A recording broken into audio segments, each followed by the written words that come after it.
Chapter 14 The Pirates Find They Are Drowned. When Tom awoke that morning, he wondered where he was. He sat up, rubbed his eyes, and looked around. Then he remembered.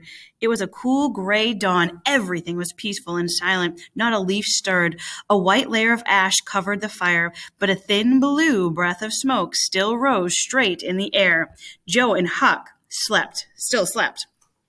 Far away in the woods, a bird called and another answered. Gradually, the day grew lighter and the nature woke up as Tom watched. A green worm came along and crawled over him. He saw an ant at work. A ladybug and a tumblebug came next, and the birds were getting noisy. Two squirrels came to look, and a few butterflies fluttered along.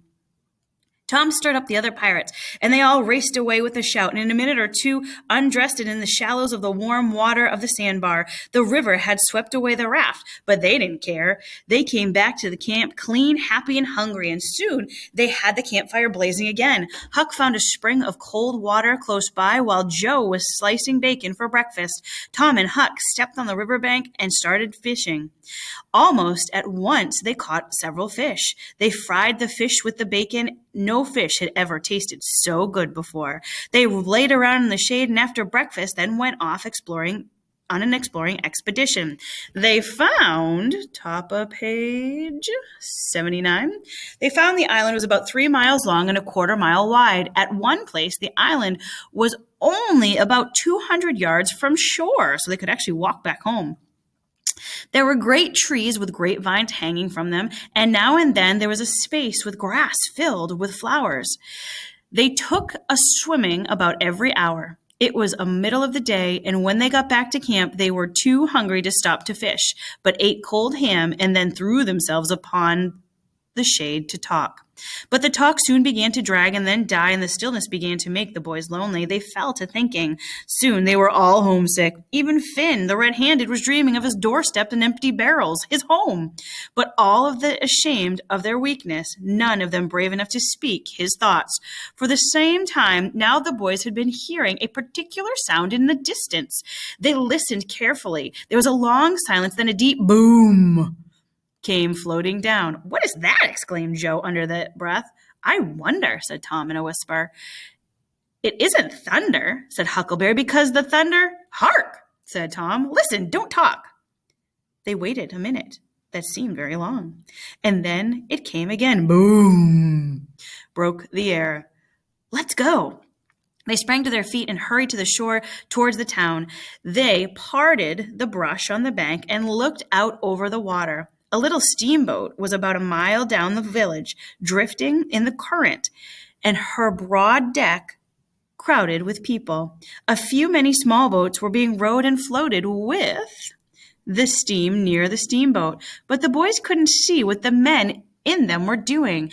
Again, the boys heard the same dull sound. "I know what it is," exclaimed Tom. "Somebody had drowned." "That's it," said Huck. They did the same thing last summer when Bill Turner had drowned. They shot a cannon on the water, and that makes them come to the top. "By jings, I wish I was over there now," said Joe. "I do too," said Huck. "I'd give heaps to know who it is." The boys stood still and watched. Presently, the idea flashed through Tom's mind. He exclaimed, "Boys, I know who drowned it. It's us."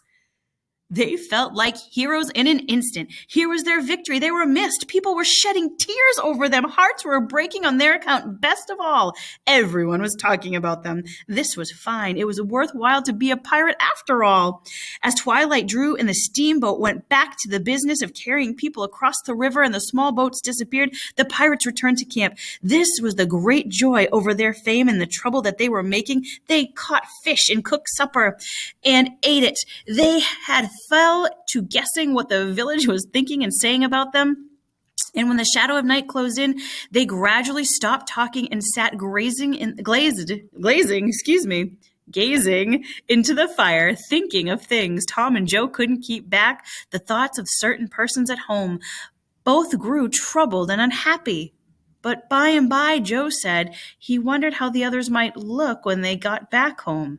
Not right now, but Tom shamed him by poking fun at him, and Huck joined in with Tom, and Joe was glad to get out of it with only a little mark of chicken-hearted homesickness as he did. The night deepened, and Huck began to nod, then snore. Joe followed next, and Tom lay upon his elbows, watching the two, and at last he got up carefully on his knees, looked around the grass, and found several pieces of white, thin bark. Then he knelt by the fire and wrote something on each of them with red chalk. Once he rolled them up and put them in his jacket. The other one he put in Joe's hat, along with a lump of chalk, a rubber ball, 3 fishhooks, and a crystal marble. Tom then tiptoed his way carefully among the trees, and when he felt that he was out of hearing, he straight out broke into a run in the direction of the sandbar, where the shore was nearest. Where do we think Tom is going?